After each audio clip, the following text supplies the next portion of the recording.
What's up, everyone? Savage Gamer here, and this is a different sort of video. A video to hopefully gain some attention to what I consider to be a pretty big fucking problem for all of us who love our PSVR2 and love seeing genuinely great games come to our beloved headset.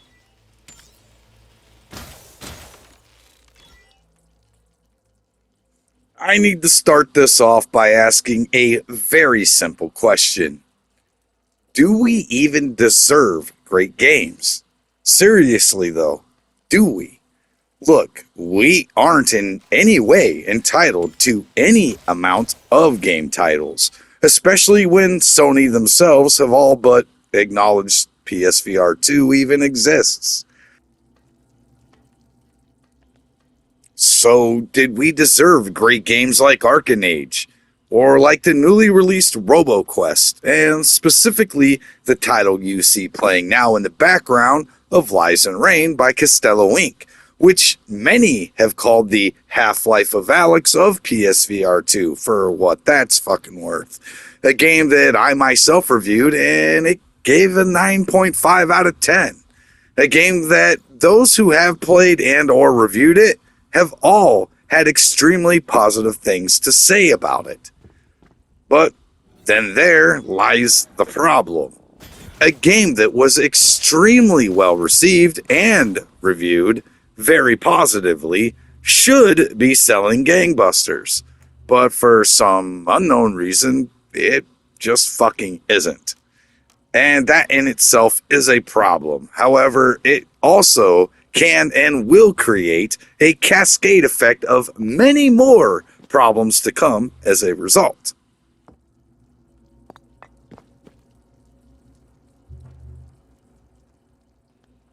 Now, just for an example, if a game that is truly great gave us the best version on PSVR2, is highly optimized, graphically impressive, and utilizing every feature of the PSVR2 and what it has to offer with a very fun, full-length, single-player campaign, isn't selling very well at all, then why the fuck should anyone else even bother to try? Now, I was asked not to get into the specifics of actual sales figures for this particular title, as it could further compound the situation and get devs on bad terms with Sony, which I definitely don't want, so I won't. But I will say, however low you think this sold for me to make a video, I promise you it was far below that amount. Maybe even tens of thousands below that amount. You and I had probably assumed that it sold really good. And to be perfectly honest, I'm kind of really pissed off about the fact that it didn't. Hell, I'm even a bit disappointed within the PSVR2 community for not coming out in droves to support talented, dedicated developers like this who offer us something just so unique and great just to essentially be shitted on for their efforts. You see, I happen to know that these particular devs haven't even received a single paycheck the entire development cycle. That rather than take investor money, who would most assuredly change the direction that the developers had intended from a unique, interesting, and a bit risky and experimental in some aspects, to something more reined in and accessible to everyone, in turn making a game for no one at all. I mean, we have this game that checks all the right boxes as a must-own title. So, why the fuck aren't people buying it? We found records of his failed attempts to break out. Thousands of them. Last, we've got the location. And here's the problem. Meaning? Thing is, it's not far from where you are now. Yeah, definitely a trap. But what choice do we have, right? So, let's go through it. Great gunplay and combat. Check. Great graphics. Check. Great world design. Check. Great upgrade path. Check. Great lengthy single-player campaign overall.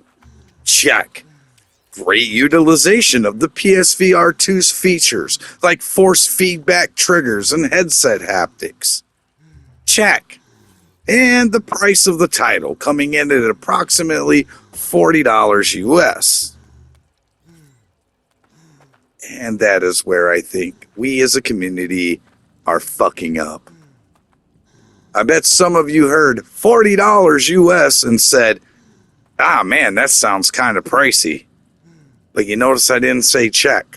Because I know a lot of you guys are on the fence like that when you see that 40. We're so used to getting titles for 10, 15, 20, 25, maybe 30. But 40 is too pricey for a great game in VR compared to slop shit flat game garbage like Drag Queen Age the Veil Gay that sold over 1 million copies in launch week for $70. Even $100 for the deluxe edition. A game that is widely considered a huge flop and failure. But a game we supposedly considered to be truly great in VR can't even come close to even half of a half of a half of a half of a half of that amount of sales at only $40.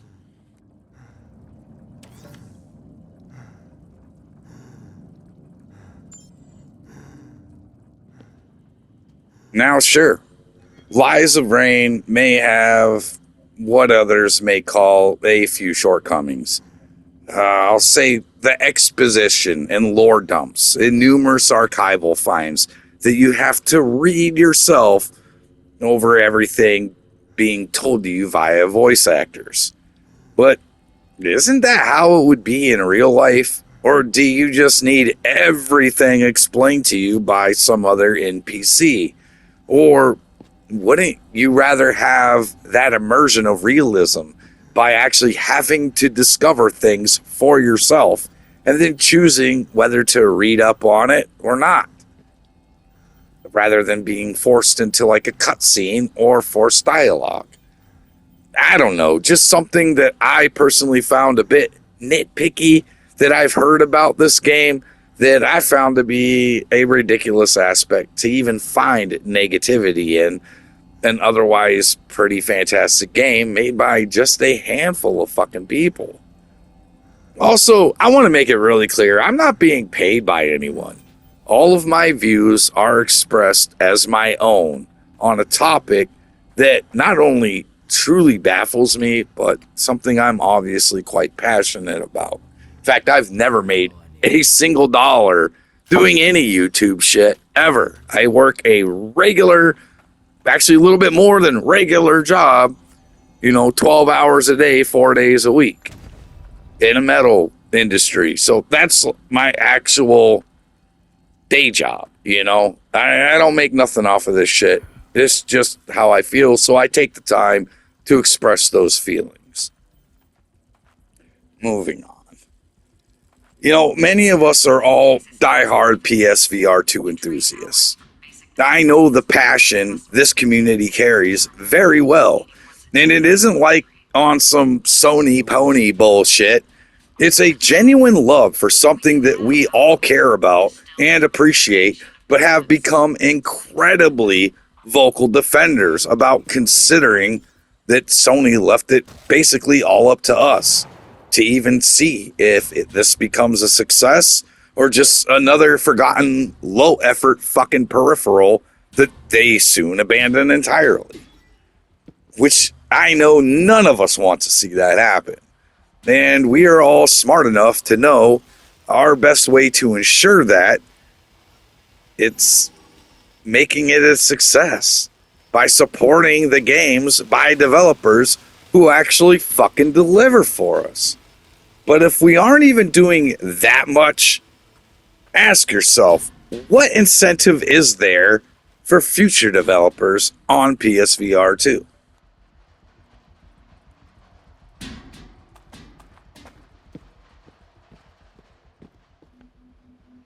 If we get a few great games that inevitably, repeatedly become just a conversation as to why it just isn't worth developing for PSVR 2, because the sales aren't there to justify development costs, at least for non-Sony backed projects, which, let's be honest, at this point in time, are about 99% of whatever we get as Sony's investment into it right now, is nearly non-existent.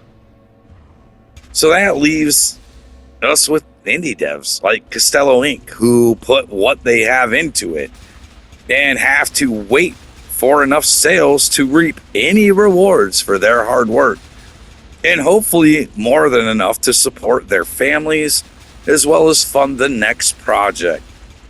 Or there are studios that are investor dependent, whose games become directed by committee, who all of the members don't have a fucking clue about VR, don't give a shit about making an impact in VR, and they only care about maximizing their profits.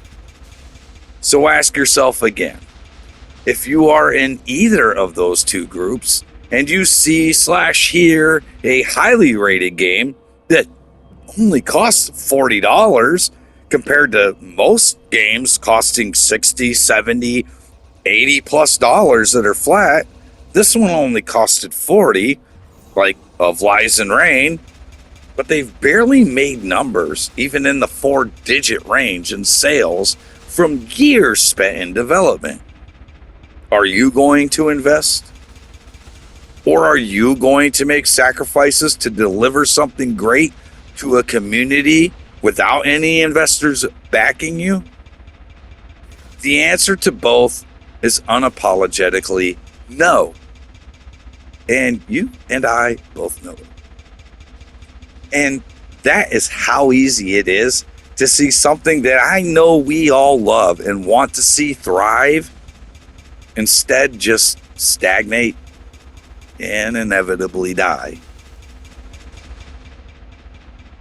Look, guys, I don't like being a doom and gloom kind of guy, but the reality is we have to support and buy good games, and the $40 cost needs to be accepted widely by us for those bigger, fully polished titles, or we aren't going to keep seeing them come to us. Sure, we do have the power to dictate the price point of games as a niche collective and only decide to spend, say, $30 on bigger titles, for example. But then the developers also have the power to just not fucking bother or have much lower effort titles on hand to offer us.